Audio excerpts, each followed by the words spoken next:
BJP যুব মোর্চার সদস্য আপনারা, অ্যাক্টিভ কর্মী, দিলীপ ঘোষকে কি আহ্বান দিলেন না? বারবার দিলীপ ঘোষ দিলীপ দাকে নিয়ে যা বলার আছে আমাদের সদ্য সভাপতি এর আগের বাড়িতে আপনাকে জানিয়েছেন। দ্বিতীয়ত দিলীপ দাকে আজকে দেখলাম কিছুক্ষণ আগে ভিডিও, উনি আমাদের দলের পতাকা গাছে বাঁধছিলেন, তারপরে একটা আজকে কর্মসূচি উনি নিয়েছেন।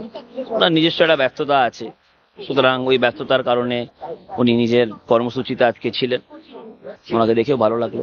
সবাই আজকে কি আপনাদের তরফ থেকে আহ্বান জানিয়েছিলেন? যা বলার আছে আমাদের রাজ্য সভাপতি বলবেন, আহ্বানের দায়িত্বে আমি ছিলাম না, শীর্ষ নেতৃত্বের কাছে সেই সূচনা আপনি পাবেন। কর্মী হিসেবে স্টেজের মধ্যে দিলীপ ঘোষ নেই, শুভেন্দু অধিকারীকে পেয়েছেন, আমরা দেখুন না মঞ্চ কার্য, যেহেতু আপনি আমাকে কার্যকর্তা হিসেবে বলছেন, আমিও কার্যকর্তা হিসেবেই আপনাকে বলি, মঞ্চে কারা বসবে না বসবে এটা কোনো স্থায়ী প্রসেস নয়।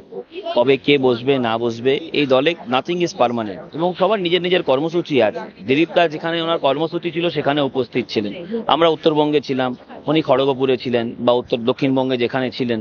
সুতরাং সবার নিজের নিজের দায়িত্ব আছে, নিজের নিজের জায়গায় সবার নিজের। মনে হয়েছিল সাধারণ কর্মী হিসেবে আমার সেটা মনে হয়নি, কারণ আমি দেখেছি দিলীপ দা আজকে একটা অন্য কর্মসূচিতে আছেন, সুতরাং ওনার শূন্যপদ কেন মনে হবে?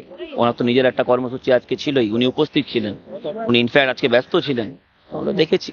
আমি কিছুক্ষণ আগে ফুটেজ দেখলাম, হি ওয়াজ ইন আনাদার প্রোগ্রাম। যেখানে আপনাদের কর্মসূচি সভাস্থল রয়েছে সেখান থেকে খানিকটা দূরে দেখা যাচ্ছে বাম জামানার একটা নির্দিষ্ট জায়গার মধ্যে স্টেডিয়াম করার কথা।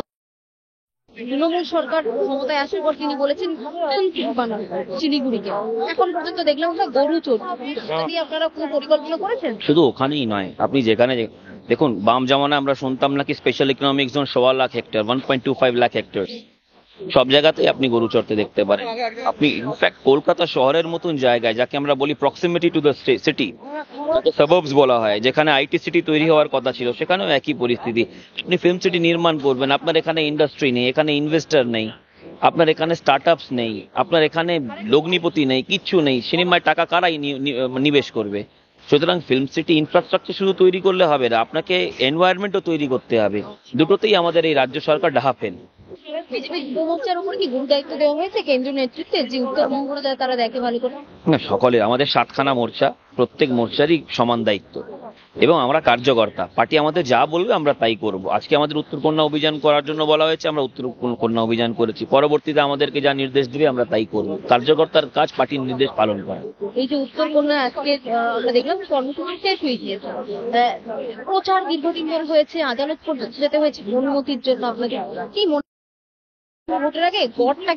দেখুন, যা বলার আছে আমাদের রাজ্য সভাপতি শ্রদ্ধেয় শ্রমিক ভট্টাচার্য মহাশয়, আমাদের বিরোধী দলের নেতা শ্রদ্ধেয় শুভেন্দু অধিকারী মহাশয় একটা স্লোগানে সাম আপ করে দিয়েছে, 26-এর নির্বাচন তৃণমূলের বিসর্জন।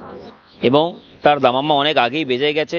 সাধারণ মানুষ মাঠে নেমেছেন, পথে নেমেছেন, এবং যেভাবে স্বতঃস্ফূর্তভাবে আজকের আমাদের এই কর্মসূচিতে মানুষ অংশগ্রহণ করেছে, তাতে একটা বিষয় স্পষ্ট যে তৃণমূলের বিসর্জন আসন্ন, এবং 26-এর পর তারা অপ্রাসঙ্গিক হয়ে যাবে। আরো ভালো ভালো খবর দেখতে সাবস্ক্রাইব করুন বাংলা হান্টের ইউটিউব চ্যানেল।